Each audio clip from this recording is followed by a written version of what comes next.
सो आइए हम परमेश्वर के वचन में चलते हैं। आज का जो हमारा विषय है वो है परमेश्वर आपको चुनता है। हमारा क्या विषय है? परमेश्वर आपको चुनता है।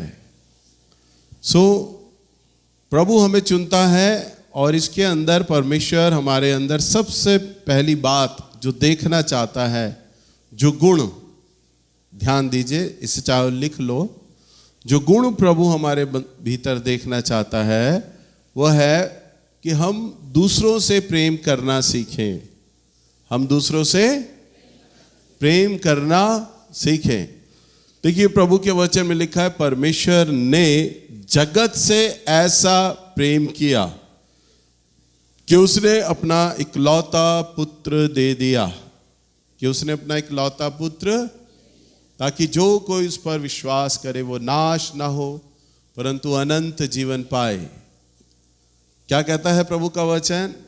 परमेश्वर ने जगत से, किससे? जगत से। वहां ये नहीं लिखा कि प्रभु ने ईसाई धर्म से ऐसा प्रेम किया। वो परमेश्वर है और परमेश्वर कभी किसी धर्म से प्यार नहीं करता, किसी देश से प्यार नहीं करता। परमेश्वर तो सबका है।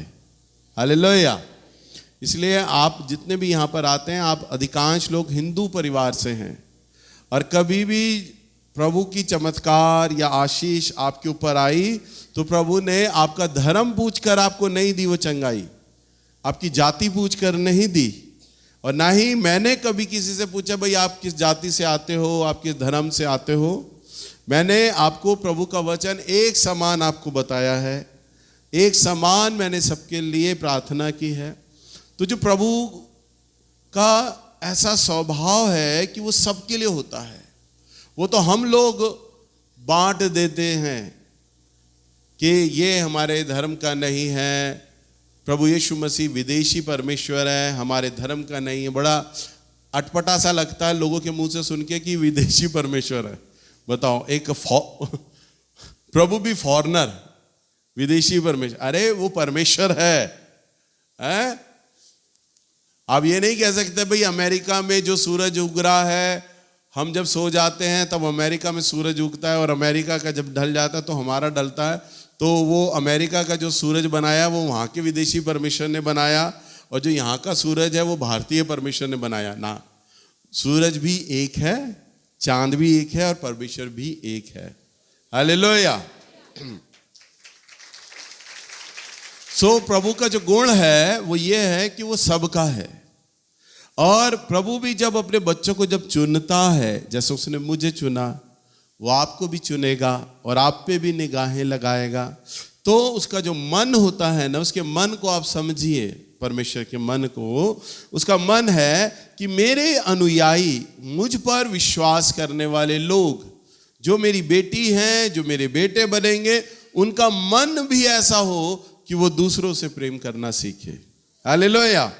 तो उसमें कोई जाति नहीं आ जाती कि ईसाई जाति, हिंदू जाति, धर्म, मुस्लिम, सिख, ईसाई, बुद्धिस्ट, सब, चाहे कोई किसी जाति का हो, कोई धर्म का क्यों ना हो, परमेश्वर मुझे सिखाता है, आपको सिखाता है, हम सबसे अपने समान प्रेम करें। कैसा प्रेम करें? आज सब लोग अपने अपने को बड़ा प्यार करते हो, है ना। जब आप कहीं बस में चलते होगे, बस में बैठते होगे तो आपको लगता होगा बस की सीट मुझे मिल जाए, हैं? ऐसा होता है ना।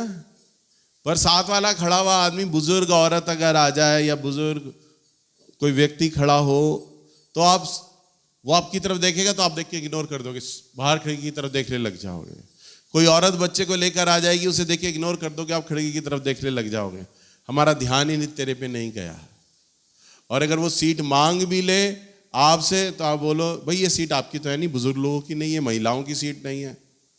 अरे आपका मन ऐसा होना चाहिए, अरे तुम खड़े हो तो मेरे पैर दुखते हैं, ये वाला मन। भाई मैं खड़ा हूंगा अगर बस में तो मेरे पैर दुखेंगे, तो मेरे पैर दुखे होंगे तो इसके भी दुख रहे होंगे। वो वाला मन आपका होना चाहिए, वो वाला प्यार आपका होना चाहिए। हालेलुया।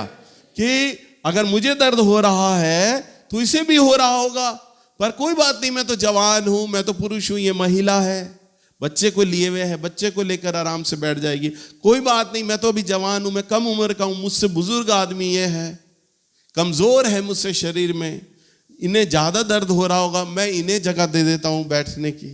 हालेलुया। तो आपका मन वैसा होना चाहिए परमेश्वर के समान कि दूसरों से प्रेम करने वाला मन। सो आइए हम प्रभु की आज्ञा को पढ़ते हैं, निकालिएगा मत्ती की किताब, इसका 22 अध्याय और इसका 39वां पद। ये बाइबल का निचोड़ है, परमेश्वर का निचोड़ है। अच्छा, सूप जानते हो? सूप, टमाटर का सूप। तो अगर टमाटर का सूप पीना हो तो 1 किलो टमाटर को लोगे और उसे उबालते रहोगे, तब जाके वो 1 कप सूप बनेगा। सारा टमाटर का निचोड़ उसमें उतर आएगा। तो जो ये वचन पढ़ने जा रहे हो ना, यूं समझ लो ये बाइबल का सूप है। हैं? ये क्या है? बाइबल का सूप है, निचोड़ है उसका। हाँ। उसने उससे कहा, तू परमेश्वर अपने प्रभु से अपने सारे मन और अपने सारे प्राण और अपनी सारी बुद्धि के साथ प्रेम रख। हाँ, तूने अपने परमेश्वर से कैसा प्रेम करना है? अपने सारे मन, सारे प्राण और सारी बुद्धि से क्या करना? तू अपने परमेश्वर को क्या करना? प्रेम करना। मन, प्राण और बुद्धि से तू क्या करना? प्रेम करना। और बड़ी और मुख्य आज्ञा तो यही है। हाँ। और उसी के समान यह दूसरी भी है। हाँ, इसी के समान प्रभु कहता है, एक आज्ञा है, तू अपने प्रभु को अपने प्राण, मन और बुद्धि से प्रेम करना, संपूर्ण बुद्धि से। और इसी के समान, इसी के बिल्कुल इक्वल, बिल्कुल बराबर दूसरी आज्ञा ये है कि तू अपने पड़ोसी से अपने समान प्रेम रख। हाँ, क्या कहता है? तू अपने पड़ोसी को अपने समान क्या करना? प्रेम करना। पड़ोसी ये नहीं जो तुम्हारी बगल में रहता है, वो नहीं। पड़ोसी वो जो शायद इस शहर का नहीं है, पड़ोसी वो जो शायद इस गांव का नहीं है, पड़ोसी वो शायद जो तुम्हारी जात का नहीं है, तुम्हारी बिरादरी का नहीं है, पड़ोसी वो जो तुम्हारे धर्म का नहीं है, पड़ोसी वो जो शायद तुम्हारे देश का भी नहीं है। तुम्हारे पड़ोसी सभी आ जाते हैं। हालेलुया। जो दूसरा व्यक्ति है ना, अब पारुल का पड़ोसी अगर कोई है ना, तो तुम सब लोग हो। मेरा पड़ोसी कोई है ना, तो वो तुम सब लोग हो। इस भाई का अगर पड़ोसी है तो तुम सब लोग हो। और जितने लोग गलियों में चल रहे हैं, जितने लोग बाहर चल रहे हैं, वो सब पड़ोसी हैं। हालेलुया। जिसको तुम नहीं जानते वो तुम्हारा पड़ोसी है। और प्रभु का वचन क्या कहता है? अपने समान। क्या कहता है? बोलो, अपने समान। अपने समान कैसे? तुम जितना अपनी केयर करते हो, अपनी देखभाल करते हो, अपने को देखते हो, वैसे ही तुम्हें दूसरे को भी देखना है। मुझे पैसे की जरूरत पड़ती है इन चीजों में, तो सामने वाले को भी पड़ती है। जब कोविड हुआ, पहला लॉकडाउन लगा, तो तमाम दिहाड़ी मजदूर सड़कों पे जा रहे थे, है ना, सड़कों पे जाते थे, पैदल पैदल जा रहे हैं। तब अचानक टीवी पे मैं बार बार खबर देख रहा कि 3 दिन का भूखा औरत, 3 दिन का भूखी बच्ची, वो पैदल जा रहे हैं बिना चप्पल के, खाने को नहीं है। मीडिया इंटरव्यू ले रहा है, दिखा रहा है। तो मैं देखता, इनसे लोग पूछ तो रहे हैं पर कोई इन्हें खाने को नहीं दे रहा। बेचारे पैदल पैदल चले जा रहे हैं, दिहाड़ी मजदूर अपने गांव में। मेरे मन में विचार आया कि मैं इनके लिए कुछ करूं। मैं इनके लिए, मैं मिल नहीं सकता, देख नहीं सकता, कौन है, किस बिरादरी के। दिल्ली के चारों बॉर्डर से, हर जगह से लोग जा रहे हैं अपने अपने गांवों में। मेरे मन में इच्छा हुई। क्यों हुई? क्योंकि तू अपने पड़ोसी को अपने समान क्या कर रहा? प्रेम करना। मेरे मन में प्रभु ने उन लोगों के लिए दर्द भेजा। मैंने कहा, प्रभु जी, मैं इन लोगों के लिए कुछ करना चाहता हूं, पर मैं इनके लिए खाना बनाना चाहता हूं। ये भूखे हैं, बताया जा रहा है कि कई दिन के भूखे हैं। मैंने खाना बनाना चाहता हूं इनके लिए। मेरे मन में विचार आया। फिर अब मानवीय बुद्धि है, अब हम खाना कितने लोगों के लिए बनाएंगे? 10 लोगों के लिए, 50 लोगों के लिए, 100 लोगों के लिए। भाई लाखों लोग जा रहे हैं। अब लाखों लोगों में कम से कम 800-1000 लोगों का तो हम खाना बना कर लेकर जाएं, ताकि जो लोग भूखे होंगे उन्हें खाना खिला सकें। अब 10 लोगों का खाना लेके चले जाओ, 50 लोगों का खाना लेके जाओ, वो चीज़ जमती नहीं। अब मैंने प्रभु से कहा, प्रभु जी अब इतने लोगों का खाना तो प्रभु बहुत ज़्यादा पैसों का बनेगा, हलवाई आएगा, घर में भी खाना नहीं बनेगा, इतना सारा सिलेंडर राशन खर्च होगा, कैसे इंतज़ाम हो। मेरे मन में विचार आया। तब मैंने प्रार्थनाएं कराई अपने बेटे से, मानसी से, इन्होंने प्रार्थना किया, प्रभु से पूछा, मैंने भी प्रार्थना की। प्रभु ने बोला कि प्रभु तुम्हारे साथ है, और जब तुम काम करोगे तो परमेश्वर लोगों को तुम्हारे साथ जोड़ता जाएगा, प्रभु ने कहा।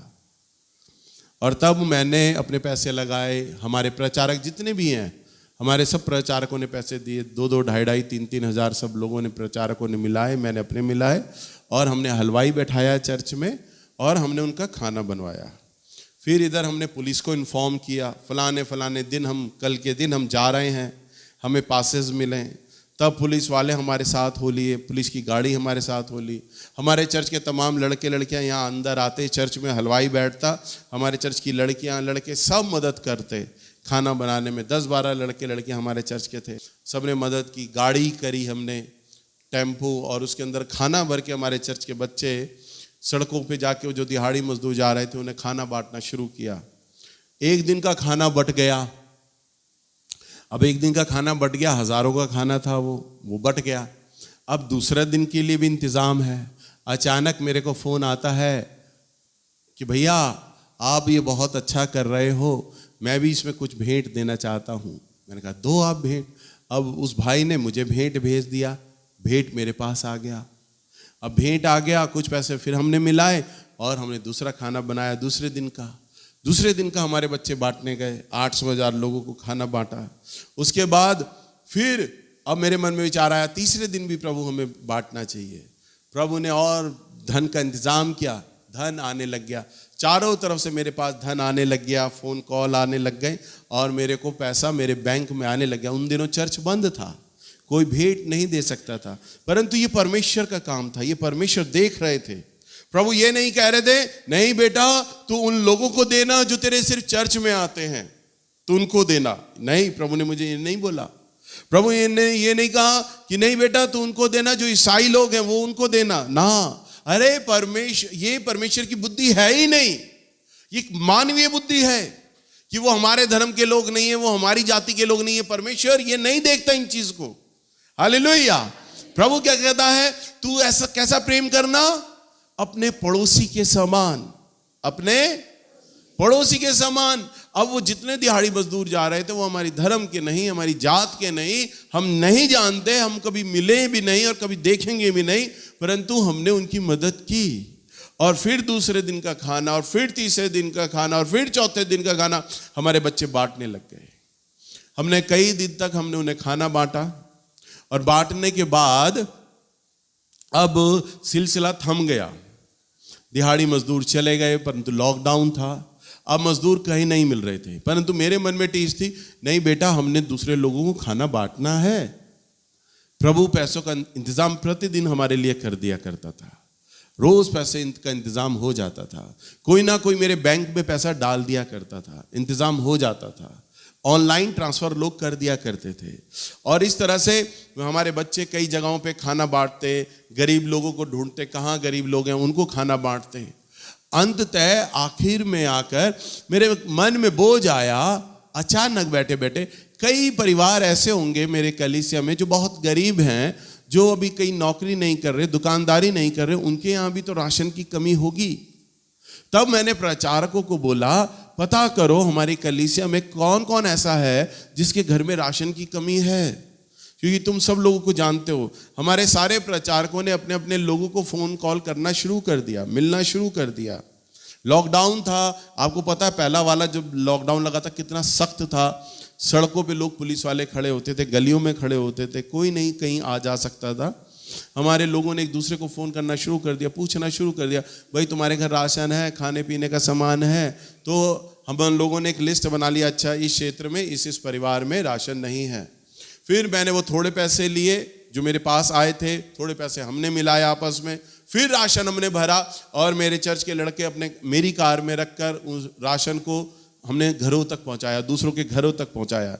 जो हमारे कलीसिया के थे जिनके पास राशन नहीं था, घी, तेल, चावल, चीनी और दालें हमने उन लोगों को पहुंचाई, सबके घर राशन पहुंचाया। अब मेरे मन में टीस कि इनके घर में और भी हमारे लोग होंगे, हमने उनकी मदद करनी है, उन्हें भी देना है, हमें, हमारी तो कलीसिया इतनी बड़ी है, हमें तो कई लोगों को देना है। ऐसे मेरे मन में आया विचार। तब अचानक हमारे चर्च में एक लड़की आती थी यहाँ पर बहुत साल पहले, उसने मेरा देखा यूट्यूब फेसबुक पे कि भैया राशन बांट रहे हैं। वो आम आदमी पार्टी से मिली हुई थी। उसने परवीन भाई को फ़ोन किया, परवीन ने मुझे बताया कि भैया वो आम आदमी पार्टी से है, वो कह रही है आप लोग बड़ा अच्छा काम कर रहे हो, भैया बड़ा अच्छा काम कर रहे हैं, तो मैं आपको राशन दे सकती हूँ, मैं राशन का प्रबंध करा सकती हूँ। तो मैंने उससे बात करी, मैंने कहा बेटा तो कितना राशन भिजवा सकती है? उसने बताया कि भैया जैसे आप घी, तेल, आटा, दालें, चावल ये सब दे रहे हो, आम आदमी पार्टी भी दे रही है, तो मैं आपको राशन दिलवा सकती हूँ। मैंने कहा बेटा तू कितना दे देगी, कितना थैले भिजवा सकती है? कहते हैं आप बताओ कितने। मैंने कहा 20-25 बैग भिजवा दे। तो कह रही मैं 50 बैग भिजवा देती हूँ। उसने सीधा ज़्यादा बोला, 50 बैग भिजवा देती हूँ। मैंने कहा ठीक है 50 बैग भिजवा दे। अब वो कार में जब लेकर आए इको में, मेरे पुराने वाले घर में जब 50 कट्टे रखे, मेरा पूरा घर भर गया राशन से। और उसके बाद मैंने सब प्रचारकों को बोला भाई मेरे घर से राशन ले जाओ, जो हमारी कलीसिया के लोग हैं उन्हें बोलो कि राशन ले जाएं। अब सब राशन मैंने बांट दिया। अब दोबारा आम आदमी पार्टी का फोन आया, वो राशन आपने बांट दिया? मैंने कहा बांट दिया। कह रहे हम दोबारा आ रहे हैं आपके घर में थोड़ी देर में। आधे घंटे में आए, फिर 50 कट्टे मुझे देके चले गए। हालेलुया। घर बैठे बैठे राशन आ रहा और मैं बांट रहा, और मैंने बहुतों को बांटे। फिर कई पादरियों के फोन आते, भैया जी आप बड़ा अच्छा काम कर रहे हो, मेरे कलीसिया में कई लोग भूखे हैं, उन्हें राशन नहीं है, आप पहुंचा दोगे? मैंने कहा हाँ जी पहुंचा देंगे। एक पादरी साहब भी मेरे पास आए, मैंने उनके घर के लिए भी राशन दिया। एक मुझे फोन आता, भैया एक कश्मीर की लड़की आई हुई है, वो दिल्ली पे फंसी हुई है फलानी जगह पर, उसके पास राशन नहीं, वो स्टूडेंट है लड़की, उसका राशन नहीं, आप उसे पहुंचा सकते हो? मैंने कहा पहुंचा देंगे भाई। तब मेरा बेटा और मेरी वाइफ उसको राशन दे के आए, सामान दे के आए। हम नहीं जानते कश्मीर से कौन आई है लड़की, कब चली जाएगी दिल्ली में, ना कोई जात ना रिश्तेदारी, कुछ नहीं, परंतु हमने उनकी मदद करी क्योंकि वे परमेश्वर के लोग हैं। हालेलुया। वे हमारे पड़ोसी हैं। और जब मैंने ये विचार करके जब सहायता की ना, मैं एक मनुष्य, एक साधारण सा मनुष्य, शायद मेरे जेब में इतने पैसे नहीं होते कि मैं उन लोगों की मदद कर सकता, परंतु परमेश्वर ने जब देखा ये मेरे वचन का पालन कर रहा है, ये मेरे वचन का पालन कर रहा है, कि मेरा वचन कहता है कि जो कोई अपने पड़ोसी को अपने समान प्रेम करेगा, हालेलुया, तो परमेश्वर क्या करते हैं, पूरे स्वर्ग को खोल देते हैं उसके लिए। हालेलुया। पूरा स्वर्ग प्रभु ने खोल दिया और हर तरह का इंतजाम करता चला गया। हालेलुया। एक प्रभु के दास हैं, जब हम मेरा जब चर्च नहीं बना था, तब मैं और पास्टर मार्क हम लोग लुधियाना गए और हम लोगों ने एक सेमिनार अटेंड किया। तब एक सिंगापुर के पास्टर आए थे, उनकी बड़ी सुंदर गवाही है, सुनो सब लोग ध्यान से। तो उनका नाम था पास्टर चार्ल्स कैरन।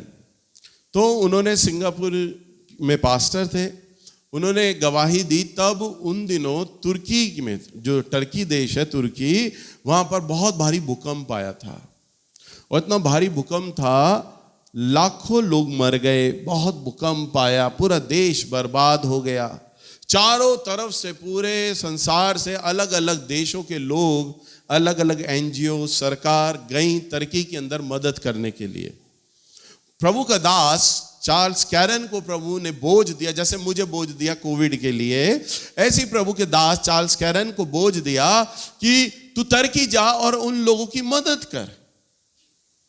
तो उन्होंने विचार किया, प्रभु सबसे पहले तो तुर्की का नाम सुनते उनके मन में विचार आया, प्रभु वो मुस्लिम कंट्री हैं, हम क्रिश्चियन लोग हैं, और वो तो बड़े सख्त लोग हैं, बहुत कठोर हैं, प्रभु वो हमारी सहायता बिल्कुल भी नहीं लेंगे। तब प्रभु की आत्मा ने बोला, तू सिर्फ जाकर उनमें सहायता करना, बाइबल मत ले जाना। और मेरा प्रचार मत करना, मेरा नाम भी मत लेना, तू सिर्फ वहां जाके उनकी मदद कर जाकर, और मैं तेरे साथ हूं। उन्होंने ये दर्शन पूरे सिंगापुर के कई चर्चों में बांटा, पास्टर्स से मिले, चर्चेस में मिले, कई लोगों से मिले। कई पास्टरों ने उनके बोझ पर सहमति दिखाई, हाँ आप बड़ा अच्छा कर रहे हो। कई पास्टर ने बोला नहीं आप गलत कर रहे हो, आप एक मुस्लिम देश की मदद करोगे, वो तो बड़े सख्त लोग हैं और आपकी तो मदद को कोई उत्तर भी नहीं देंगे। कईयों ने मदद नहीं करी, परंतु वो गए दूसरों की मदद करने के लिए। और उन्होंने बताया, मेरी कलीसिया ने खूब सारा पैसा दिया, मैंने दवाइयाँ और कपड़े लिए और फ्लाइट बुक करी और मैं तुर्की देश गया अपने चर्च के 2-4 लोगों के साथ, और तुर्की देश में मदद की, और मैंने फिर वापस आया। और जब मैं वापस आया तो मैंने कई पादरियों से बोला, वहाँ पर एक मेथोडिस्ट चर्च था। मेथोडिस्ट चर्च एक मेन लाइन चर्च होता है, वहाँ पर सारे जो जितने भी चीज़ें रहती हैं कानून और नियम पर बंद कर चलते हैं। तो जब वो मेथोडिस्ट चर्च में गए तो उन्होंने वहाँ के पादरी साहब के सामने अपना दर्शन रखा। उन्होंने कहा कि मुझे तुर्की के लिए भेंट चाहिए, उस देश के लिए। तो जो पादरी साहब की जो वाइफ थी, उन्होंने बोला कि ब्रदर, इस साल का हमारा जो बजट है ना हमारे चर्च का, बहुत टाइट है, हमारे पास खुद इतना पैसा नहीं आ रहा है कि हम मदद कर सकें आपकी, पर आप कह रहे हो कि मैंने दूसरों की मदद करनी है, तो चलो हम एक चर्च में एक स्पेशल ऑफरिंग रखेंगे और हम आपकी सहायता करेंगे।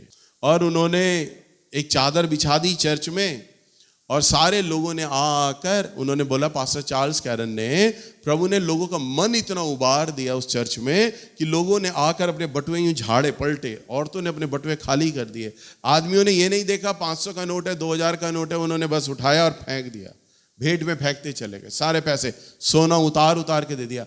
वो चर्च का पादरी वो देख रहा, हमारे चर्च में तो तुम भेंट नहीं देते, दूसरा पादरी आकर दूसरे देश के लिए भेंट ले जा रहा है, तुम सब कुछ खोल खोल के दे रहे हो। वो चकरा गई, ये हो क्या रहा है मेरे चर्च में। अब रोक भी नहीं सकते थे, तूने तो आज तक कभी गोल्ड की चेन नहीं डाली भेंट में, इस पादरी को क्यों दे रही है। वो रोक भी नहीं सकते क्योंकि उन्होंने बोला था भाई इस चर्च का ऑफरिंग आप ले जाना। अब वो सारा ऑफरिंग उन्होंने चादर लपेटी, बांधी और तुर्की देश के लिए चले गए। अब मैंने क्या कहा, जब कोई व्यक्ति अपने पड़ोसी को अपने समान प्रेम करता है, ये परमेश्वर का वचन है, और परमेश्वर के वचन में सामर्थ होती है, शक्ति होती है। जो कोई भी उस वचन का पालन करता है ना, प्रभु उसके संग हो लेता है, क्योंकि वचन ही परमेश्वर है और परमेश्वर ही वचन है। तो जब उस व्यक्ति ने, उस पास्टर चार्ल्स कैरन ने उस देश में गए, दोबारा गए, तिबारा गए, 2-3 बारी जब गए तो वहां की गवर्नमेंट को पता चला कि सिंगापुर से एक पादरी है जो हमारे देश में आ रहा है, मदद करने आ रहा है, हमारे बच्चों को कपड़े पहनाते हैं, दवाइयाँ देते हैं, इन्हें पढ़ा रहे हैं, इलाज कर रहे हैं। तो उस तुर्की गवर्नमेंट ने कहा कि भाई पास्टर चार्ल्स कैरन के लिए हम अपनी फ्लाइट जो है, अपने जहाज है ना, फ्री कर देंगे। हालेलुया। उनको आने का टिकट देना पड़ रहा है, भाई वो आ तो हमारे देश के लिए रहे हैं, तो हमारे देश के लिए आ रहे हैं, तो हम उनसे पैसा क्यों लें। तो तुर्की ने चार्ल्स कैरन का और तमाम उनके चर्च के लोगों का क्या कर दिया, टिकट फ्री कर दिया, और वीजा फॉर्मेलिटी भी कर दी कि वीजा भी कई दिन लगते हैं वीजा फॉर्मेलिटी में। उन्होंने बोला आप काउंटर पे जाओ, आपके चर्च के लोगों का वीजा तभी हाथों हाथ बन जाएगा, काउंटर पे आप जाओ, क्योंकि आप हमारे देश की मदद के लिए आ रहे हो, आप आओ। इधर जब सिंगापुर गवर्नमेंट को पता चला भाई हमारे देश से एक पास्टर जा रहा है, हमारे देश के कुछ लोग उस पास्टर के साथ जा रहे हैं तुर्की में मदद करने के लिए, तो हम भी फ्लाइट माफ कर देते हैं। दोनों देशों ने फ्लाइट माफ कर दी। हालेलुया। वो पास्टर अपनी कलीसिया के साथ अप डाउन करता, फ्री में आना जाना। हालेलुया। पूरी कलीसिया उसके साथ, पास्टर के साथ हो लेती। भाई अगर सबको पता चलेगा भैया सिंगापुर जा रहे हैं, तो सारी मेरी कलीसिया हो लेगी। हालेलुया। अब सारे लोग जितने भी थे ना, उनके साथ हो लिए, और फ्री में जाके वो कई हफ्ते वहां जाते, उनका इलाज करते, मर्रम पट्टी करते। और प्रभु यीशु मसीह ने उन्हें सख्त हिदायत दी थी चार्ल्स कैरन को कि वहां पर तू वचन प्रचार मत करना। अब एक पादरी का मन है, इलाज कर रहे हैं लोगों के घर में, उनका मन करता मैं यीशु का संदेश इन्हें प्रचार करूं, मन का प्रचार करूं, परंतु बार बार प्रभु की आत्मा कहती ना मेरे बच्चे, अभी तूने मेरा संदेश नहीं देना, क्योंकि अभी इनका मन तैयार नहीं है मेरे वचन को लेकर। उन्होंने कहा अभी इनका मन सख्त है, तू जा और इनकी जाकर मदद कर, परंतु एक वक्त आएगा जब मैं तुझे बोलूंगा कि इन्हें मेरा वचन प्रचार कर, तब ये तेरा संदेश को सुनेंगे। हालेलुया। परंतु अभी केवल जाकर इनको वो कर, क्योंकि कल को तरकी वालों लोगों को लगता कि अच्छा ये इसलिए आ रहे हैं कि हमें यीशु मसीह का संदेश बांटने आ रहे हैं, दवाई कपड़ा इनका तो ये बहाना है, परंतु ये संदेश देना चाहते हैं, हमें प्रचार करना चाहते हैं, इसलिए मदद कर रहे हैं। परंतु प्रभु चाहते थे ताकि वो मेरे प्रेम को समझें, मेरे तरस को जाने। हालेलुया। कई बार जब मैं भी प्रचार करता हूं, या मैं भी कई बार जब नए लोगों से मिलता हूं ना, तो मेरे मुंह पे भी यीशु नाम नहीं आता बिल्कुल भी। यीशु तो दिल में होता है, परंतु मैं सामने वाले को बता रहा होता हूं, मैं इसलिए बता रहा होता हूं ताकि मेरे प्रभु को जान पाए, सच्चे ईश्वर को जान पाए। परंतु कई बार मुझे भी प्रभु रोक देते हैं, बार बार यीशु नाम मत लेना, इसके आगे मत बताना। तो मैं शांत रहता हूं, नहीं बताता। परंतु मेरा उद्देश्य ये होता है, जैसे मैंने अपने प्रभु को जाना है, वैसा ये सामने वाला भी प्रभु को जाने। पर हर समय हर जैसा वचन प्रचार नहीं होता, हर समय हर जैसी बातें नहीं की जा सकती हैं। हर बात एक पवित्र आत्मा की अगुवाई में होती है। हालेलुया। प्रभु ने अपने चार्ल्स कैरन को मना कर दिया। अब वो जो चर्च था ना, मेथोडिस्ट चर्च, जिनका बजट बहुत टाइट था और जिनके चर्च में आकर उन्होंने पैसा लिया, तो जब वो वापस सिंगापुर से आए तो उस पादरी साहब से मिले और उनको थैंक्स किया। पादरी साहब, हम धन्यवाद देते हैं, आपकी भेंटों के द्वारा हमने ये सामान लिया और हमने उन तक मदद पहुंचाई। वो पादरी साहब बोलते कि बड़ा अद्भुत है प्रभु हमारा, प्रभु का वचन बड़ा अद्भुत है। वो ये खुद बोलते कि हमारे चर्च में लोग इतना ऑफरिंग नहीं देते हैं, सख्त है, और पूरा साल हमारा बजट बड़ा टाइट जाता है फाइनेंशियली। कहता समझ नहीं आया, आपको लोग बटुआ खाली कर करके दे रहे हैं, चेन दे रहे हैं सोने की, गोल्ड उतार के दे रहे हैं, टॉप्स दे रहे हैं, अंगूठियां दे रहे हैं, हमें समझ नहीं आया, बड़ा अटपटा लगा। परंतु बाद में हमें महसूस हुआ कि वास्तव में परमेश्वर आपके साथ है। उन्होंने, सुनो, अभी गवाही पूरी नहीं हुई उस पादरी की। वो कहते हैं आपके बाद अगले हफ्ते जब अगला रविवार आया और जब चर्च हुआ, तो हमारे चर्च के लोगों ने इतना ऑफरिंग दिया ना कि पूरे साल जितना हमारे पास पैसा आता है ना, वो सारा पैसा एक ही हफ्ते में आ गया। हालेलुया। हमारा बजट पूरा हो गया, हमारा बजट पूरा हो गया। हमारा बजट, कह रहे जब बजट हमारा पूरा हुआ ना, मेरी पत्नी ने मुझे याद दिलाया कि देखो प्रभु चार्ल्स कैरन के साथ है, हमारे चर्च ने उनकी मदद की थी, इसलिए प्रभु ने हमारे चर्च की कमी घटी को पूरा कर दिया। तब उस पास्टर ने कहा चार्ल्स कैरन को कि पास्टर चार्ल्स कैरन, हम आपका स्वागत करते हैं। अगर आपको बोझ है, अगर आपका मन है कि दोबारा हमारे चर्च में आकर भेंट लेने का, तो आप हमारे चर्च में कभी भी आ सकते हैं। हमारा चर्च का दरवाजा आपके लिए खुला है, क्योंकि हमने ये देख लिया है कि परमेश्वर आपके साथ है। हालेलुया। और इस तरह से उन्होंने कई जगहों में, कई जगह पर जा जाकर प्रभु के जनों की मदद करी और परमेश्वर ने उनकी सहायता करी।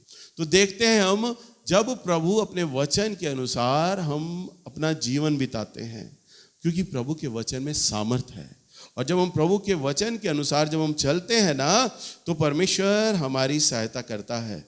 हालेलुया। देखिए, हम प्रभु का वचन में देखें, पढ़िए मत्ती की किताब, इसका 5 अध्याय और इसका 16 पद। उसी प्रकार तुम्हारा उजियाला मनुष्य के सामने चमके, कि वे तुम्हारे भले कामों को देखकर तुम्हारे पिता की जो स्वर्ग में है बड़ाई करे। हाँ, क्या लिखा है? और उसी प्रकार तुम्हारा उजियाला औरों के सामने चमके कि तुम्हारे भले कामों को देखकर। कौन से काम? हालेलुया। तभी तो प्रभु के वचन में लिखा है, अपना धन जमीन पे इकट्ठा मत करो, जहां चोर है, जहां कीड़ा है, जहां काई है। अपना धन कहां इकट्ठा करो? स्वर्ग में, जहां ना चोर है, ना कीड़ा है, ना काई है। हालेलुया। तो तुम्हारे भले काम जो होंगे, लोग शायद ये बोले, अरे तुम फलाने की मदद कर रहे हो तो वो तुम्हारी जात का नहीं है, अरे तुम फलाने के धर्म की मदद कर रहे हो वो तुम्हारे धर्म का नहीं है, अरे तुम उस आदमी की मदद कर रहे हो जिसने तेरे लिए चुगलियां करी थी, अरे तू उस आदमी के लिए बोल रहा है जिससे हमारा कोई संबंध नहीं है। नहीं, आप देखो, नहीं, कोई बात नहीं, हम भले काम करेंगे। हम क्या करेंगे? अब मुझे कहते अच्छा नहीं लगता, ये सामने वाली जो बहन है जिसका मकान है हमारे सामने चर्च में, हमारे चर्च के लोग जब भी चप्पल उतारते वो आके लड़ती, हमें बार बार बोलती है ना, पता है ना तुम्हें, आके लड़ती, बोलती कि भाई तुम्हारे चर्च के लोग आ गए हैं या पानी है, वो बार बार पानी डाल देती। अब जब उनका मकान बना तो उनको मकान बनाने के लिए बिजली चाहिए थी। अब शायद उन्होंने आस पड़ोस से लोगों से बात करी होगी, सबने कहा होगा हमारा तो मीटर घूमेगा, मोटर चलेगी, हम नहीं देंगे। उन्होंने मेरे भाई से बात करी, हमारे ही लोगों ने उन्हें चर्च की बिजली दी, जो हमसे लड़ती थी, जो हर हफ्ते लड़ती थी, जो पानी डाल दिया करती थी, जो हमारे लोगों को जूता पहनने नहीं देती थी। अब हमने उन्हें बिजली इसलिए नहीं दी, अरे एक पड़ोसन से अच्छा संबंध बन जाएगा, कल को हमारे लोगों को मना नहीं करेगी ना। मैंने भी क्या कहा, मनुष्य से तो उम्मीद रखो ही मत। किससे उम्मीद रखो? वो परमेश्वर जो तुम्हारी बढ़ाई करेगा, वो परमेश्वर जो तुम्हें धन्यवाद देगा। हालेलुया! वही परमेश्वर है जो तुम्हारा थैंक्स करता है दूसरे के लिए, और वो सच्चा थैंक्स करता है, और वो परमेश्वर है जो तुम्हारी बढ़ाई करता है, तुम्हारे कामों को लिखता है। तो तुम्हारा मन कैसा होना चाहिए कि मैंने भले काम कर रहे हैं, मैंने क्या करना है? भले काम करना है। एक और गवाही है, एक बुजुर्ग औरत थी और उस औरत ने एक जवान लड़के को एक पेइंग गेस्ट रखा हुआ था। पेइंग गेस्ट का मतलब होता है एक ऐसा किराएदार कि जो मकान मालिक है उसके कपड़े भी धोएगा, उसे खाना भी बना कर देगा। एक पेइंग गेस्ट ऐसा होता है, किराएदार। वो ज़्यादातर स्टूडेंट ऐसे जगहों पर रहते हैं क्योंकि वो कपड़े धोने के झंझट में नहीं पड़ते, क्योंकि वो पढ़ाई करते रहते हैं। वो खाना बनाने के झंझट में नहीं पड़ते क्योंकि पढ़ते हैं। तो एक ऐसा पेइंग गेस्ट ढूंढते हैं, एक ऐसा मकान मालिक ढूंढते हैं कि हम पैसा ज़्यादा दे दें, हमें कपड़े धुले धुलाए मिल जाए, खाना बना बनाया मिल जाए, बस आकर सोएं, बस जागें, और कोई चिंता ना हो। तो उस बुजुर्ग औरत ने, वो औरत अकेली थी, उसे पैसे की ज़रूरत थी, उसने एक स्टूडेंट को पेइंग गेस्ट के रूप में रख लिया। और वो लड़का रात दिन पढ़ाई करता, और परंतु वो हमेशा, वो औरत एक उस बच्चे के लिए, उस लड़के के लिए गर्म दूध बनाकर लाया करती थी, क्योंकि वो लड़का रात दिन पढ़ाई करता था। वो जवान लड़का हमेशा उस औरत से कहता, आंटी ये बिल में ऐड नहीं होगा ये वाला दूध।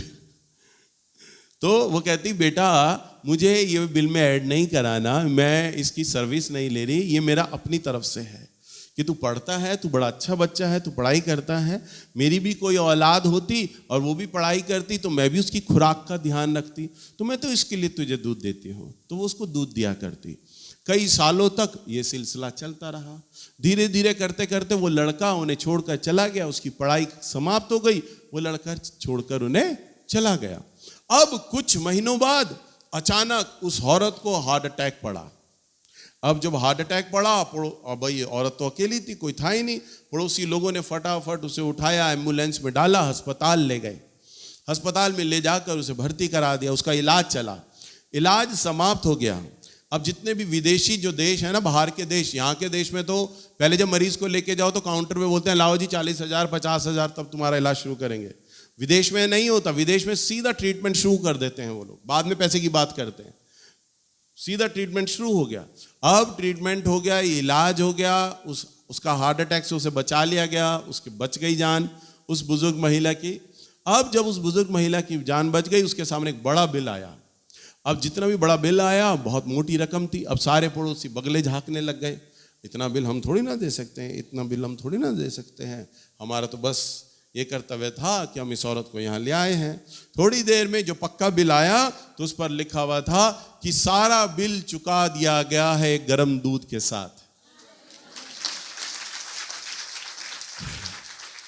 सच्ची गवाही है। और जब उस औरत ने कहा कि मैं देखूं किसने मेरा कर्ज माफ किया है, तो वो जाती है, और जब ऑफिस में जाती है ना, तो उस अस्पताल का सबसे सीनियर डॉक्टर होता है, बड़ा डॉक्टर होता है, और जब वो जाती है ना तो उसको पहचान जाती है, अरे ये लड़का जब छोटा था तो मेरे यहीं तो रहता था ये, और मैं इसको गर्म दूध पिलाया करती थी। और उस गर्म दूध का एवज में उसकी जान बचा ली गई। हालेलुया।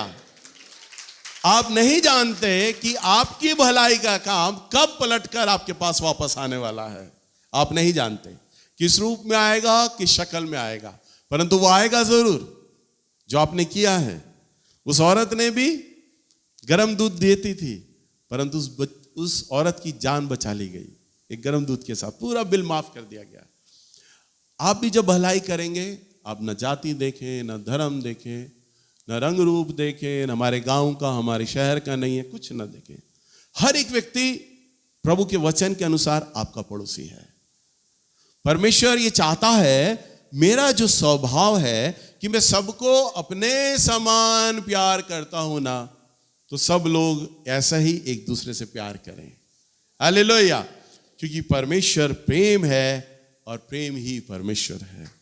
हालेलुया। तो आपको परमेश्वर के प्रेम में होकर दूसरों की मदद करनी है, ताकि तुम्हारा उजियाला देखकर, तुम्हारा उजियाला देखकर जो परमेश्वर स्वर्ग में है बढ़ाई करे। हालेलुया। क्या करे? क्या करे? बढ़ाई करे। क्या करे? बढ़ाई करे। क्या करे? बढ़ाई करे। अरे मेरी बढ़ाई प्रभु दूसरों से कराता है। दूसरे लोग आके बताते हैं, प्रभु यीशु मसीह ने ये आपके लिए बोला, परमेश्वर ने ये आपके लिए बोला। अब जब मैं उनके विषय में उनके मुंह से जब सुनता हूं ना, तो मुझे बड़ा अद्भुत लगता है। हालेलुया। मेरा खुद का बेटा जब प्रभु से स्वर्ग लेकर गए, तो परमेश्वर प्रभु यीशु मसीह से एक ऐसी जगह पर लेकर गए, जब बहुत बड़ा सिंहासन था। ये सिंहासन नहीं, शादी ब्याहों में जो दूल्हा दुल्हन बैठते वैसा सिंहासन नहीं। वो बताता, पापा वो सिंहासन ऐसा था जैसे मानो 1-2 मंजिल से ऊपर का सिंहासन हो, 1-2 बड़ी मंजिल से ऊपर सिंहासन हो, बहुत ऊंचा। कह रहे और मैंने उसे ऊंचा करके देखा, यूं करके पूरा इतना बड़ा सिंहासन। कह रहे वो सिंहासन देखकर मैं चौंक गया। मैं सोचा ये शायद प्रभु यीशु मसीह का होगा, पिता परमेश्वर इस सिंहासन पर बैठता होगा। और मेरे बेटे ने सवाल किया प्रभु से कि प्रभु ये किसका सिंहासन है? प्रभु यीशु मसीह ने बोला मेरे अब्राहम का है। और मेरे बेटे ने बोला अच्छा, बाइबल में जो अब्राहम है वही अब्राहम इज़ाक का परमेश्वर, अब्राहम वही उनका सिंहासन नहीं है। मेरे बेटे ने चौंक कर बोला, कहता ना, तेरा पिता जो मेरा अब्राहम है उसका ये सिंहासन मैंने सजाया है। नाश्ते के समय वो टेबल पर जब मेरे साथ बैठा था तो रोने लगा, और रोते रोते बोलता कि पापा प्रभु ने मुझे बोला अपने पिता के सिंहासन की तरफ ध्यान से देख। और जब मैंने ध्यान से देखा ना, तो ये सिंहासन का ये वाला हिस्सा, कहता पापा बिल्कुल ताजे ब्लड के साथ आपका नाम लिखा हुआ है, और वो उस नामों से ब्लड रिस रहा है, ताजा ब्लड, ताजा खून मेरे प्रभु यीशु मसीह का। हालेलुया। और उसमें लिखा हुआ है नेल्स बेंजामिन। और मेरा बेटा बोलता कि प्रभु ने कहा मेरे बेटे को जाकर बोलना, मेरे अब्राहम को, कि मैंने उसका सिंहासन बनाया हुआ है। हालेलुया।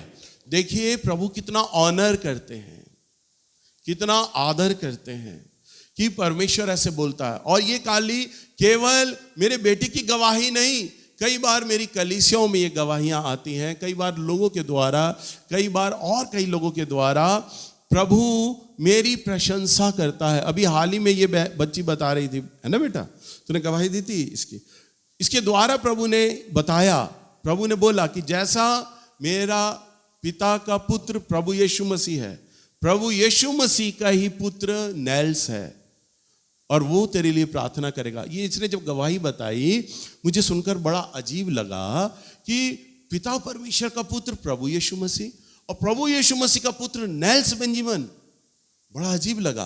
पर ये मुझे इस पर इसलिए विश्वास हुआ कि ये गवाही केवल इसने नहीं दी, मुझे ना जाने कि कई जगहों से ये सुनने में आया कि परमेश्वर आपसे कितना प्यार करता है। अब आदमी मेरे लिए क्या सोचते हैं, क्या बोलते हैं, क्या कहते हैं, मुझे कोई फर्क नहीं पड़ता। प्रभु प्यार करता है ना, प्रभु बड़ाई करता है ना, इससे ये फर्क पड़ता है। हालेलुया। आदमी तो धन्यवाद दे रहा होता, पता भी नहीं चलता ये दिल से बोल रहा है या ऊपरी बोल रहा है। ये जय मसीह की भी कर रहा है तो दिल से कर रहा है या मुंह से बोल रहा है। गले भी लगा रहा है, दिल से बोल रहा है, गले लगा रहा है या प्यार से कर रहा है, पता ही नहीं चलता। थोमा यहूदा ने भी जो प्रभु यीशु मसीह को गले लगाया ना, प्रभु यीशु मसीह ने कहा तू क्या गले लगाकर चुम्बन लेकर मुझे पकड़वाना चाहता है? हालेलुया। तो गले लगाना, चुम्बन लेना, प्यार करना, इसे पता नहीं चलता कि आप सामने वाले को प्यार करते हो, परंतु मैं ये जान गया हूं और जानता हूं मेरा प्रभु यीशु मसीह ने मुझे सच्चा प्यार करता है और मेरी बड़ाई करता है। बस आप ऐसा ही करो कि प्रभु आपसे प्यार करे और आपकी बड़ाई करे, और उसका प्यार और उसकी बड़ाई है ना बिल्कुल सच्ची है। हालेलुया, उसमें कोई मिलावट नहीं है। हालेलुया।